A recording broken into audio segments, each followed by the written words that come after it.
Welcome to my class. আজকে হচ্ছে হাইড্রোজেনের সঙ্গে যুত বিক্রিয়া। আমি অ্যাসিটিলিন নিয়েছি, ট্রিপল বন্ড, হাইড্রোজেন অ্যাডিশন করেছি। কন্ডিশন কি? নিকেল অনুঘটক আর 160 ডিগ্রি টেম্পারেচার। কি হবে? হাইড্রোজেন অ্যাডিশন হবে, ট্রিপল বন্ড, ডবল বন্ড হবে, হয়েছে। আবার হাইড্রোজেন অ্যাডিশন করতে পারবো, কারণ ডবল বন্ড রয়েছে, লাস্টে সিঙ্গেল বন্ড হবে, এটা CH3 বন্ড CH3, এটা হলো কমপ্লিট। আরেকটা হতে পারে কি, অ্যাসিটিলিনের সাথে হাইড্রোজেন যদি এই সিস্টেমটা দাও তুমি, কি দেওয়া আছে? প্যালাডিয়াম, বেরিয়াম সালফেট এবং কুইনোলিনের উপস্থিতিতে এইটা কি হবে? এই CH2 double bond CH2 triple bond থেকে ডবল বন্ড হবে। এর নাম কি? এর নাম হচ্ছে ইথিলিন। এটা প্রচলিত নাম। আর আইউপ্যাক নাম হচ্ছে ইথিন।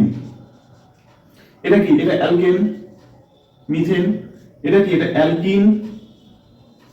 এটা কি? অ্যালকাইন। তাহলে ট্রিপল বন্ড থেকে হাইড্রোজেন অ্যাডিশন হয়ে অ্যালকিন হলো, অ্যালকিনে ফার্দার হাইড্রোজেন অ্যাডিশন হলো, অ্যালকেন হলো। আর এটা আরেকটা কন্ডিশন, যেখানে হাইড্রোজেন অ্যাডিশন হবে প্যালাডিয়াম, বেরিয়াম সালফেট এবং কুইনোলিনের উপস্থিতিতে, এটাও ডবল বন্ড অর্থাৎ অ্যালকিন তৈরি করবে। ক্লিয়ার?